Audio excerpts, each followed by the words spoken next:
Welcome back to research. Oh my goodness, it's been such a long time, researchers. I had to take some time off at the end of the year for mental health and personal reasons and just to regroup, but I am so glad to be back. If it's your first time here, my name's Adriana, and this channel is dedicated to sharing all the lessons I've learned and am learning as a new real estate investor.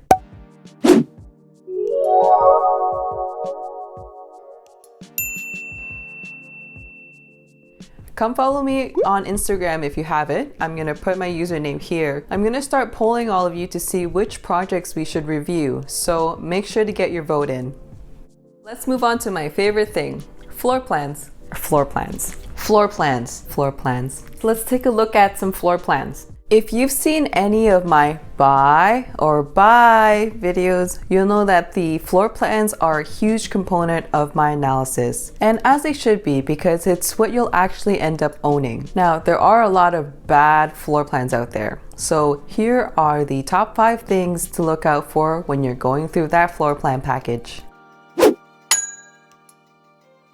Number 1, shape of the unit. The shape of the unit will determine how practical the floor plan will be, and typically you'll find that squares and rectangles are the most efficient because most furniture are squares and rectangles. I try to avoid round buildings at all costs because although they may look sleek or cool from the outside, floor plans with curves mean that there's more square footage that can't really be utilized. Let's take a look at a couple of examples. I've selected a floor plan from each of the buildings just shown on the screen. Now, I want to mention that I selected the most extreme floor plans in the buildings to show you what to avoid. They coincidentally all happen to be 2 bedrooms. I will say that there are floor plans within these buildings that are pretty efficient considering the overall shape of the building, so make sure you get the chance to review each and every floor plan. Let's take a look at the first 2 bedroom. Nothing wrong with the master, it's a great size, and you can see that the taper of the building is very slight here. In the second bedroom, however, the curvature is much more pronounced. Keep in mind that the 9 foot 6 inches indicated here is actually the widest point, and we start to lose square footage up here. You can really only fit a double bed, and it will actually cut off access to this corner of the room. The next unit has lots of windows, so it's very bright. It's also a split bedroom layout, which means more privacy for each room. However, ignoring the long corridor, more about corridors later, the furniture in the kitchen and living area is really restricted to what they've shown here. Bear with me for a second and imagine that this living room could be squared off. Even if you use the same furniture they're showing, you would be able to get one of these kitchen islands on wheels. This will really increase your storage and counter space since there isn't a lot of that in this style of kitchen. I saved the best for last. Not much I need to say here, but please take a look at the master bedroom and try to envision how you would set things up in here. The other shapes to avoid are polygons like this one. I think that the challenges speak for themselves here because if you're living in the unit, the furniture will have to be pretty specific in order for you to maintain a clear path for movement in the unit. Now, the approach I always take is to always be ready to move into the unit. So it's really important to select a floor plan that you're happy with because you never know where life is going to take you. Number 2, size of the principal bedroom. The size of the principal bedroom for me is really important because of the furniture that you need to fit in without making it feel cramped. So my threshold is that the main bedroom should be 100 square feet or as close to it as you can get with the best configuration being 10 feet by 10 feet. I'll show you why. I've chosen a couple of very efficient floor plans here. The first is where the bedroom is just over 100 square feet in the 10 by 10 configuration. The bed that they're showing here is a queen size with no bed frame, so you should budget a few more inches if you want the bed on a frame. They're showing 2 side tables, and there's still at least 3 feet around the bed for circulation, and room for other furniture like this dresser with the TV on top. If I were living here, I would get rid of this chair and have the TV on an angle if I had to have a TV in the room. This unit is only 513 square feet in total, but it's super efficient. And look, even an L-shaped kitchen to extend counter space. This second unit is also very efficient for its size. In total, it's 468 square feet, and the bedroom is not 100 square feet, but pretty close. They are showing a double bed here without a frame and 2 smaller side tables, leaving 2.5 feet of circulation space around the bed. What I want you to keep in mind is that the closet is tiny, and you will need a dresser in the room, so that will eat into the circulation space depending on where you put it.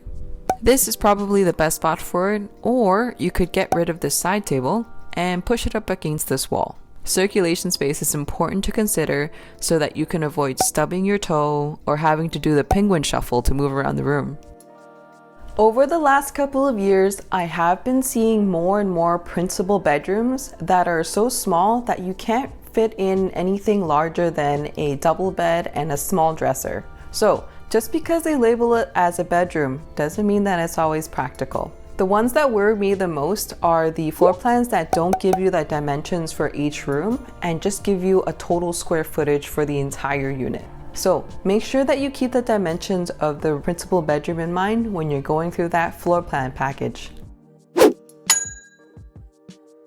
Number 3.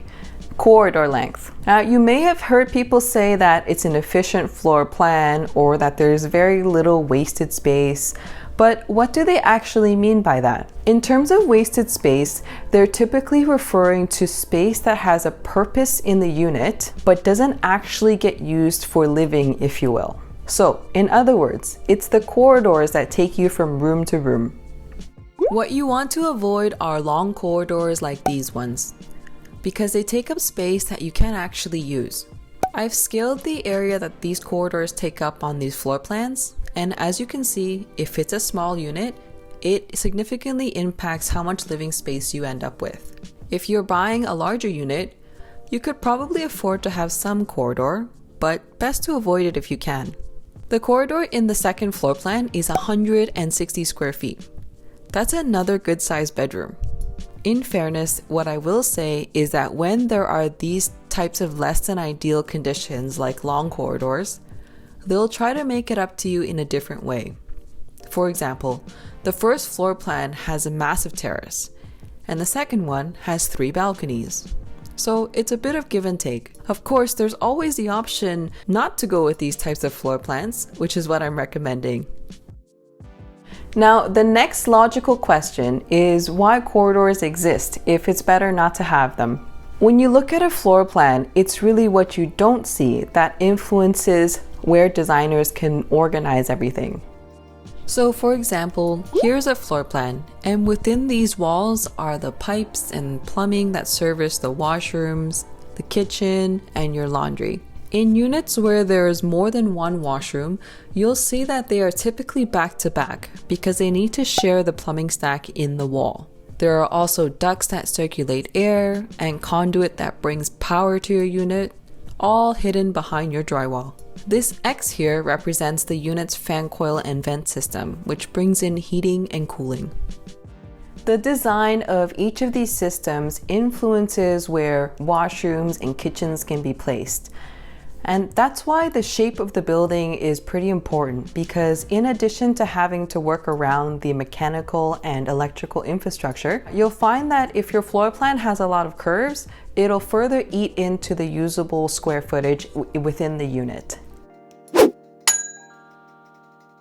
Number 4, exposure. Your unit's exposure will determine how much direct sunlight you're going to get. If you're facing north, you're going to get the least amount of sunlight in all seasons. So if you have a green thumb and lots of plants, facing north is probably not for you. If you face east, you'll get the morning sun, and if you face west, you should get the later afternoon sun or the sunset. Now, morning sun is not as hot as the sun later on in the afternoon, so if you're facing west, it can get pretty hot in the summer. In the GTA, units facing south typically command a premium because it means that you may be able to get some lake views or even a sliver of the lake depending on your building, in addition to the most amount of sunlight. Now, it's really all a matter of personal preference. For example, I am facing west right now, but I am a morning person, so I prefer to face either east or south.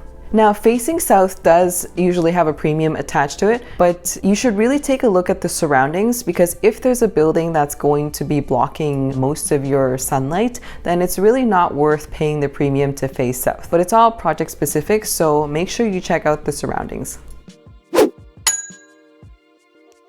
Lastly, location on the floor plate. Now, location on the floor plate refers to where your unit is relative to things like the elevator and the garbage chute. Right now for me, I am right next to the garbage chute, and in future units, I will make sure that I am not next to the garbage chute again, because it can get really noisy. People don't seem to care that they're leaving the door to slam or throwing glass bottles down the chute, which they're not supposed to do, by the way. So definitely try to be further away from the garbage chute if you can. Now, you'll typically find the location of your unit on the floor plan just in the corner. So take a look at where the elevators are and where the garbage chute is, just to give yourself the expectation of whether you will be hearing a lot of foot traffic because you're right in front of the elevator, or you're like me, right next to the garbage chute. From an investor's point of view, this is definitely not a deal breaker.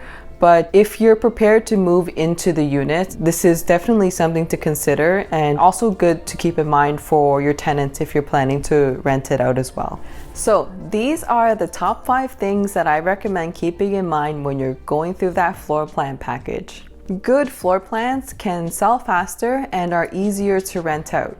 So it's really in your best interest to find the most efficient one within your budget. Thank you so much again for joining me. Don't forget to find me on Instagram. I will see you soon, I promise. Take care.